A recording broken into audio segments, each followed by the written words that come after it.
Hello, my name is Mad Hatter, and here are my top figures slash vehicles, maybe, ever. All right, here we go. In no particular order, the NECA Mirage Turtles that came out in 2008, okay? Those turtles, which are very, very expensive now and have been bootlegged and knockoffed to Kingdom Come, are one of the things that kind of like re-galvanized me as a collector. I think I saw them in like a Suncoast or something.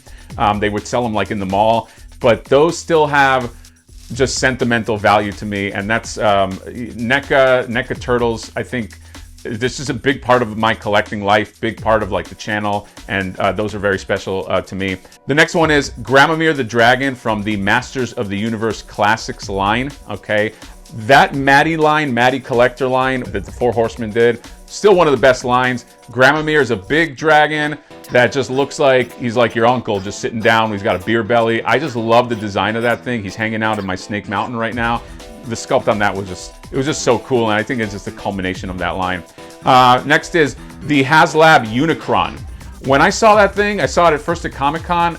I'm not the biggest Transformers fan, but there are geniuses among us. And the fact that they can make this Unicron with so many pieces that looks amazing as a robot, looks amazing as a planet, I was just like, we are at the next level. I had to have, it was very expensive, okay, but I was like, I had to go for that. The next one is, this is an old school one. I didn't have that many toys, funny enough, as a kid, but I had this one. It was the Transformers Reflector. If you remember that, it was 3 Transformers that turned into a camera. I used to love that thing. There was just something about it that, because I wasn't able to like afford like Devastator or anything, and but just something about having it, because it looked exactly like a camera, and it was just such a cool little toy, and I just love how they came together. And that was, I don't know, that might be a little bit of sentimental that's coming into, but I love that one. Next is the original Playmates TMNT. I will always have love for the original 4 TMNT Playmates in any iteration, whether they re-release them. Everything about the art, the card backs, the figure themselves, it just speaks to me.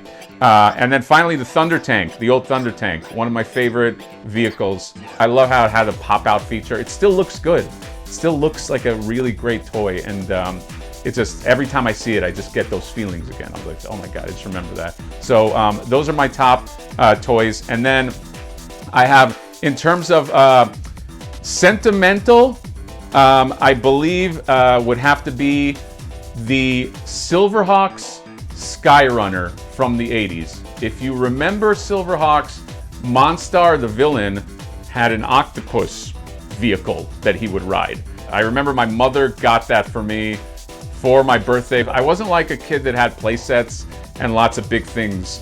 It was very few and far in between, and hand-me-down shit. But I remember she got me that, and I still look back at that. I don't unfortunately have that Skyrunner anymore. I'd love to get it one day, but sentimental value is through the roof with that thing. I even love how like you can pull and retract the tentacles. It's a beautiful piece. I would love if somebody were to modernize it. That might be a big ask, you know, Super 7 to do something like that, but like, I just always really loved, I love that figure, and at some point I'll get him again and get the box.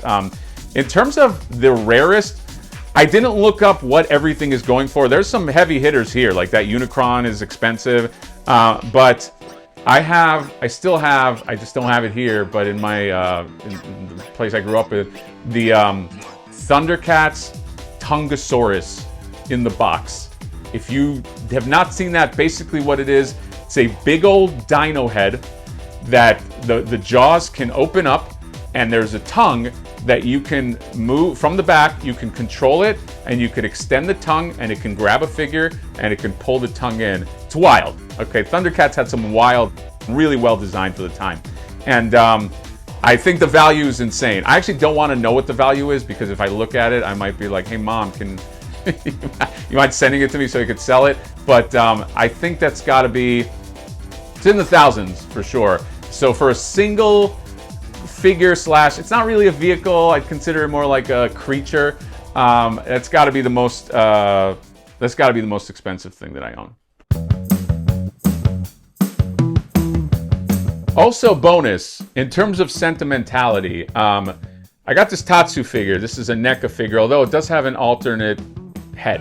Okay, I don't know where the other head is, but I am actually very personally connected to this figure and this character in general, because people that follow the channel know this, but if you don't, when I first came to LA, I remember me and my buddy, my roommate, we saw an ad for a Shin Kendo class, which, if you don't know, Shin Kendo is sword class, okay?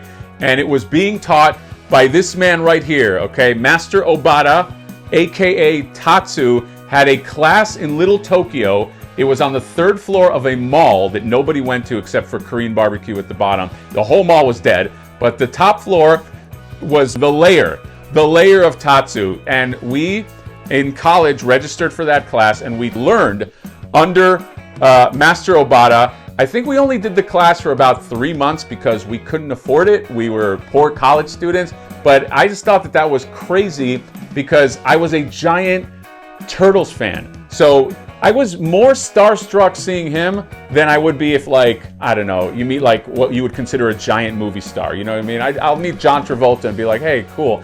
But this was, I was like, oh my God. And we're learning under it. I will say, in terms of the class, it was very difficult. It is a difficult class. Sword play in general is very taxing on the forearms, and he never called us anything but new student. So he would be like, new student, and we were just new student. And we cleaned mats for the majority of time that we were there. We'd have about 20 minutes of actual Shin Kendo katas, and then we would be cleaning mats. But that's what it was. And not that we were not willing to go the Karate Kid route and like do all that shit, but we just couldn't afford it. And unfortunately, it wasn't a Miyagi situation where we were like, okay, can we do chores for you? It's like, no, you got to pay for the class. But that was something that I'll always remember that moment. And Tatsu just meant a lot for me, to me as a result. It meant a lot to me before that, but yeah, this has to go. I don't know where it goes on my list, but it goes somewhere.